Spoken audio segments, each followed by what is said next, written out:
Salut tout le monde, je m'appelle Amanda. J'ai appris que toutes les décisions de ta vie doivent être bien réfléchies. Sinon, tu risques d'en payer le prix fort. Mon erreur m'a coûté 1 année de ma vie. Je suis du genre à toujours prendre des décisions de façon rapide et spontanée. Je me suis toujours crue jeune et j'ai toujours pensé que quelle que soit l'évolution de ma vie, j'aurais le temps de tout changer.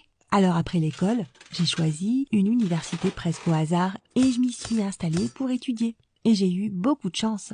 Je suis entrée dans la période la plus cool de ma vie. J'avais beaucoup d'amis et beaucoup de temps libre pour traîner avec eux. Tu peux imaginer ce qu'on faisait la plupart du temps. On s'éclatait dans plein de soirées et boîtes de nuit. Mais le plus génial, c'est que pendant cette période, je suis tombée amoureuse de quelqu'un.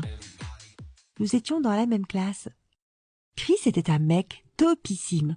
Et j'étais tellement heureuse qu'il me remarque et me demande de sortir avec lui. Notre relation était parfaite. Il était attentif, sensible et bienveillant. Et en plus, il venait d'une famille très aisée. Alors on passait la plupart de nos rencarts dans des restaurants vraiment luxueux. C'était le chéri parfait. On sentait tous les deux qu'on était absolument faits l'un pour l'autre. Alors quand il m'a demandé en mariage 1 an plus tard, je n'ai pas hésité une seule seconde. J'ai presque pleuré de joie et j'ai juste crié « Oui, oui, bien sûr! Oui, je le veux !» Nous avons eu un beau mariage et une merveilleuse lune de miel et j'étais tellement heureuse de ma décision d'avoir épousé ce garçon merveilleux. Nous avons ensuite été confrontés à la question du logement. Nous voulions vivre ensemble, mais nous ne travaillions pas encore et nous n'avions pas les moyens d'acheter un appartement. Mais les parents de Chris nous ont offert un beau cadeau de mariage. Ils ont payé 1 an de loyer pour nous. Ils voulaient que nous puissions vivre confortablement. Et après 1 an, nous aurions terminé la fac et commencé à subvenir à nos besoins. Nous avons donc emménagé dans un nouvel appartement et nous avons commencé une nouvelle vie ensemble.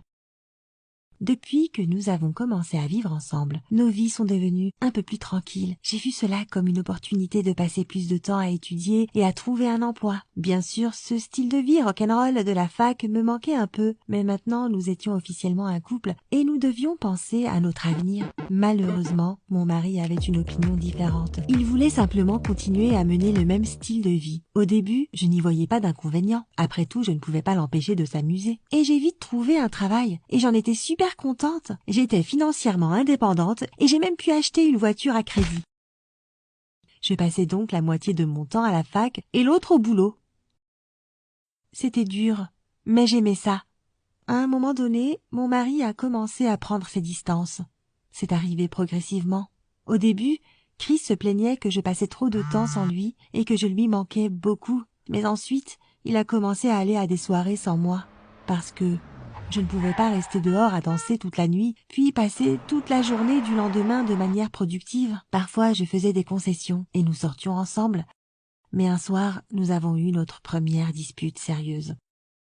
Tout concernait cette fille, Clara. C'était notre camarade de classe et elle était en permanence collée à Chris. Nous étions à une soirée et il était temps de partir car j'avais cours le lendemain matin. Nous avons commencé à dire au revoir à tout le monde et Clara a commencé à essayer de persuader Chris de ne pas partir parce que toute la meilleure partie de la soirée ne faisait que commencer. Mon mari a proposé de rester mais je ne voulais pas et Clara m'a traité de fille ennuyeuse. Mais le plus irritant, c'est que Chris ne m'a pas défendue et c'est alors que j'ai commencé à me disputer avec lui. Il en avait assez que je sois absente de sa vie et disait que j'avais gâché le seul moment que nous avions ensemble. J'étais malheureuse qu'il se comporte comme un enfant et qu'il ne comprenne pas que nous étions des adultes et que nous devions penser à notre avenir.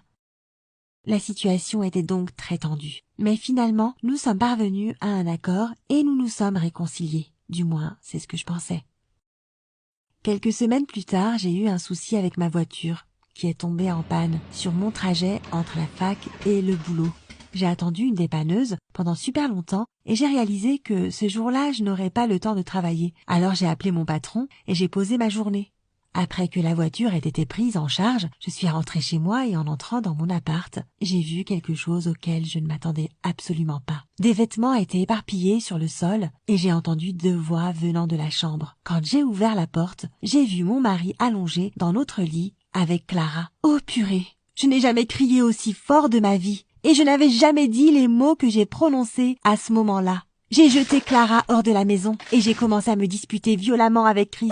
Tu peux imaginer que ce n'était pas une conversation très agréable, et ce qui m'a rendu malade, c'est que Chris ne se sentait pas coupable. Ce bâtard m'a trompée et a essayé de me faire culpabiliser pour ça.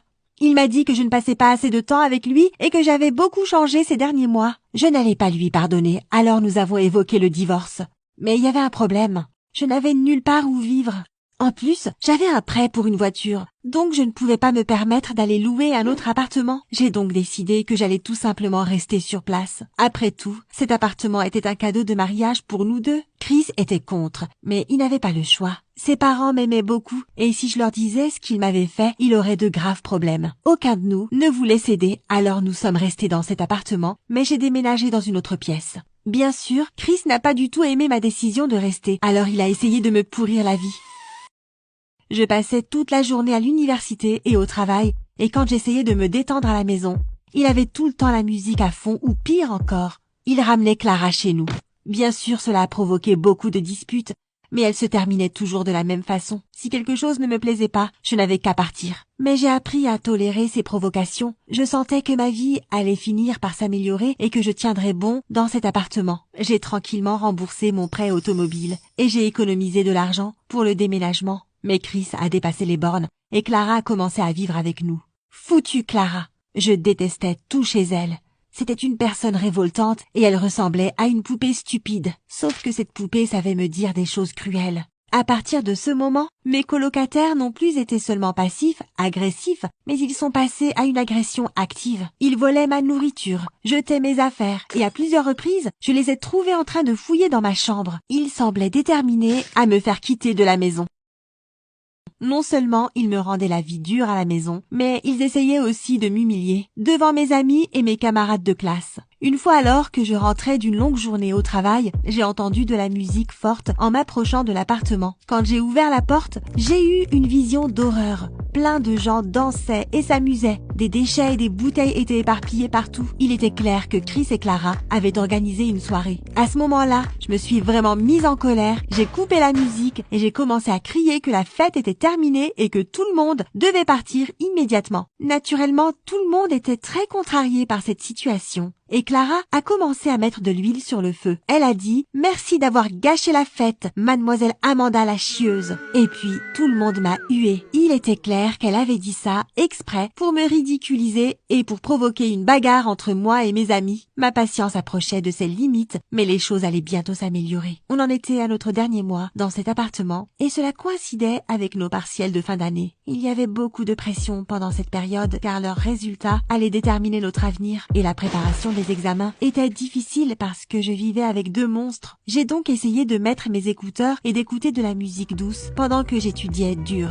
J'y ai consacré beaucoup de travail et de temps et j'ai créé des fiches de révision. Mais un jour, elles étaient introuvables. Bien évidemment, j'ai tout de suite pensé que Chris les avait volées parce qu'il passait le même examen. Je me préparais à me disputer à nouveau, mais quand je suis allée dans sa chambre, il n'était pas là. J'ai donc décidé de fouiller dans ses affaires et j'ai vite trouvé le classeur qui m'appartenait. Mais soudain, j'ai eu une super idée. J'ai décidé de ne pas reprendre mes notes. Au contraire, je pouvais les utiliser pour piéger Chris. J'ai passé quelques heures à faire de fausses fiches avec des formules inventées et des réponses incorrectes. Puis, je les ai échangées. J'ai donc récupéré mes affaires et j'ai piégé Chris. La veille de l'examen final, j'ai fait mes valises et je me suis préparée à déménager. Pour la première fois, Chris était heureux. Il a vu que j'allais partir et était posé peinard à l'appart, se préparant tranquillement pour l'examen. C'était tout ce dont j'avais besoin. Il n'a même pas remarqué le piège. Toutes ces années à l'université qu'il a passées dans des soirées interminables, sans étudier, sans être sérieux. J'étais d'ailleurs surprise qu'il n'ait pas encore été renvoyé. Le jour J était arrivé. C'était un examen difficile et j'étais ultra nerveuse.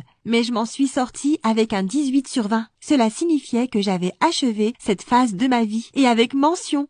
Et comme je l'avais prévu, Chris et Clara ont raté l'examen. Je parie qu'ils ne savent même pas pourquoi. Maintenant, ils ont d'énormes problèmes avec leurs études et des problèmes encore plus importants avec leurs parents. J'ai appelé le père de Chris et je lui ai dit comment il s'était comporté cette année. C'est un homme bien et il ne s'attendait pas à ce que son fils soit un tel imbécile. Et moi, je suis très heureuse d'être sortie gagnante de ce jeu. Et je n'ai pu le faire que parce que je n'ai pas perdu de temps et d'efforts afin d'étudier et de travailler. J'ai déjà remboursé mon prêt pour la voiture et je peux me permettre de louer un bel appartement et de faire des projets pour le futur. Et chaque décision que je prendrai à l'avenir sera prudente et mûrement réfléchie. J'ai vécu une année en enfer parce que je n'avais pas vu Chris comme la personne qu'il était vraiment. Mais ça a été une leçon importante pour moi. On apprend de nos erreurs et il est clair que ça ne se reproduira plus. Serais-tu capable de tenir 1 an dans un tel environnement? Comment aurais-tu fait face à cette situation? Donne-moi ta réponse dans les commentaires et n'oublie pas de partager cette vidéo avec tes amis.